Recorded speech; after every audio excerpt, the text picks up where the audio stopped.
Which of the following statements is true about range of motion exercise? A. Done just once a day. B. Help prevent strokes and paralysis. C. Require at least 10 repetitions of each exercise. D.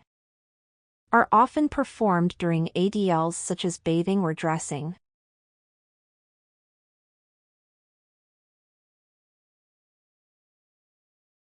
When a person is admitted to the nursing home, the nurse aide should expect that the resident will A. Have problems related to incontinence. B. Require a lot of assistance with personal care. C. Experience a sense of loss related to the life change. D. Adjust more quickly if admitted directly from the hospital.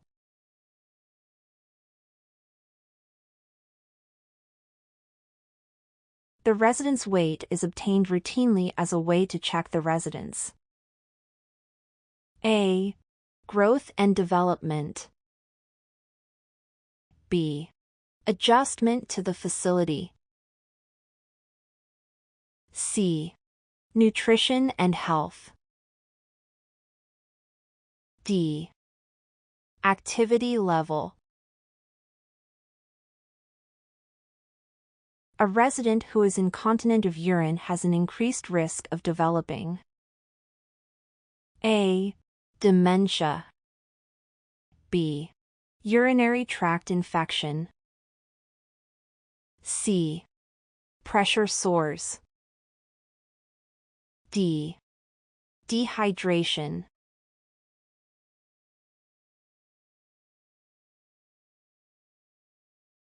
A resident has diabetes.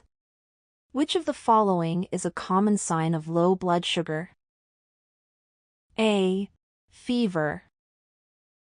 B. Shakiness. C.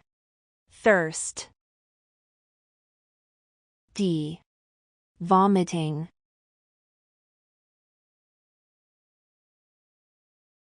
Which of the following is a job task performed by the nurse aide? A. Participating in resident care planning conferences. B. Taking a telephone order from a physician. C. Giving medications to assigned residents. D. Changing sterile wound dressings. A resident has an indwelling urinary catheter. While making rounds, the nurse aide notices that there is no urine in the drainage bag. The nurse aide should first A. Ask the resident to try urinating. B. Offer the resident fluid intake. C. Check for kinks in the tubing. D. Obtain a new urinary drainage bag.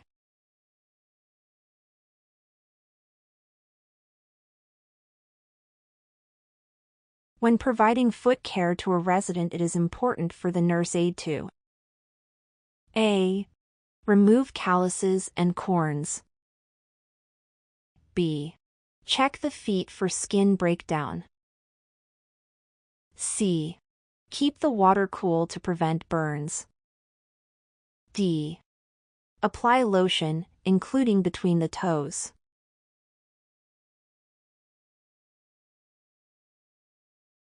A resident who is inactive is at the risk of constipation. In addition to increased activity and exercise, which of the following actions helps to prevent constipation? A. Adequate fluid intake. B. Regular meal times. C. High protein diet. D. Low fiber diet.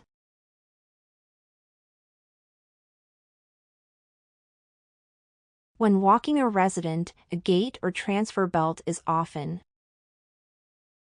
A. Worn around the nurse aide's waist for back support. B. Used to keep the resident positioned properly in the wheelchair. C. Used to help stand the resident and then removed before walking. D. Put around the resident's waist to provide a way to hold onto the resident.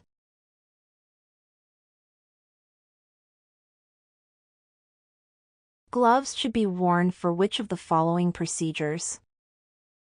A. Emptying a urinary drainage bag. B. Brushing a resident's hair. C.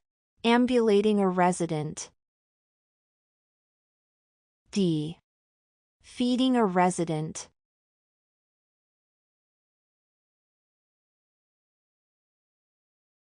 Before feeding a resident, what is the best reason to wash the resident's hands, comma? A. The resident may still touch his or her mouth or food. B. It reduces the risk of spreading airborne diseases. C. It improves resident morale and appetite. D. The resident needs to keep meal routines.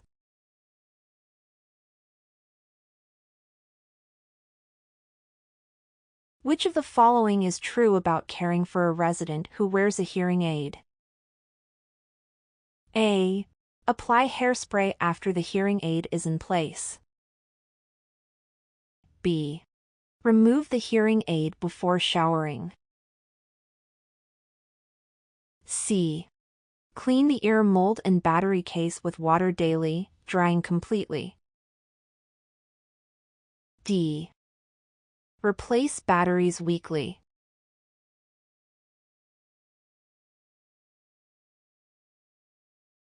When giving a back rub, the nurse aide should A. Apply lotion to the back directly from the bottle. B. Keep the resident covered as much as possible. C.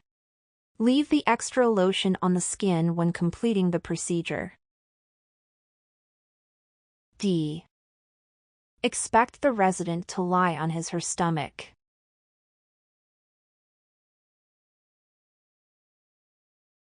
When feeding a resident, frequent coughing can be a sign that the resident is A.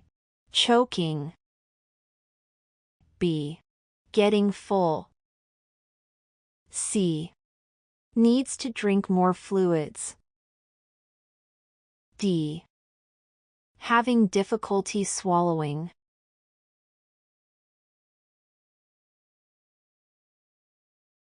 A slip knot is used when securing a restraint so that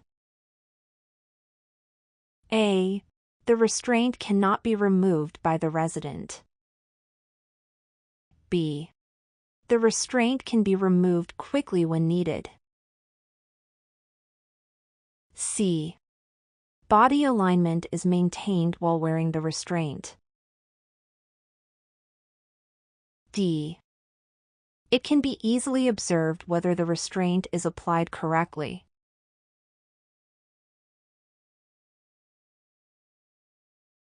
A resident who is lying in bed suddenly becomes short of breath.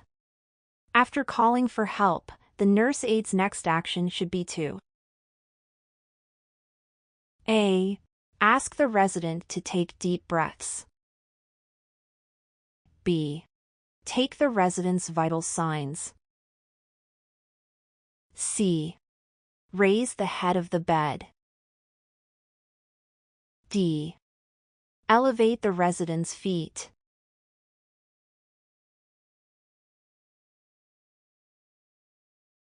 When a sink has hand control faucets, the nurse aide should use A. A paper towel to turn the water on. B. A paper towel to turn the water off. C. An elbow, if possible, to turn the faucet controls on and off. D. Bare hands to turn the faucet controls both on and off.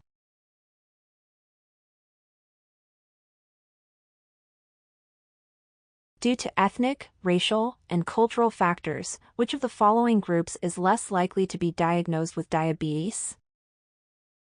A. Hispanics. B. White Americans. C. Native Americans. D. African Americans.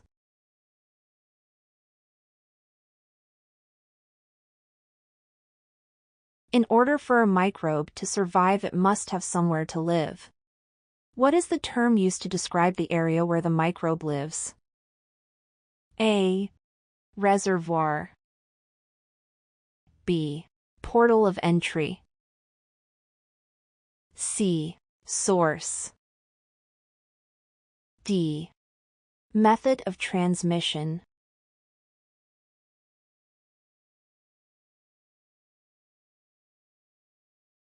Ace your exam, free STNA practice test online. Welcome to our comprehensive guide on preparing for the STNA exam.